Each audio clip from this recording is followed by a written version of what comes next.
নমস্কার বন্ধুরা, সবাই কেমন আছেন? আশা করি ভালো আছেন। আবার চলে এসেছি অনেক দিন পরে একটা সিম্পলি রান্না নিয়ে।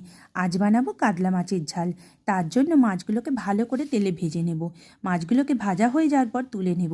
এবার ওই কড়াইতেই তেলে দিয়ে দেবো পেঁয়াজ আর রসুন। পেঁয়াজ আর রসুনকেও লাল করে ভেজে নেব। তারপর দিয়ে দেবো লবণ, হলুদ আর লঙ্কাকেও একটু নেড়ে চেড়ে ভালো করে জল দিয়ে দেবো। একটু ফুটে উঠলে মাছগুলোকে দিয়ে দেবো। আবারও একটু ফুটে উঠলে টমেটো সস দিয়ে দেবো। ব্যাস রেডি হয়ে গেছে আমার কাতলা মাছের ঝাল। এবার ওপর থেকে একটু গরম মশলার গুঁড়ো দিয়ে দেব। হাতে সময় না থাকলে এইভাবে মাছের রান্না করলে কিন্তু দারুণ লাগবে খেতে। আর ভিডিওটা কেমন লাগলো জানিও, আর ভালো লাগলে একটা লাইক কমেন্ট সাবস্ক্রাইব করে দিও প্লিজ।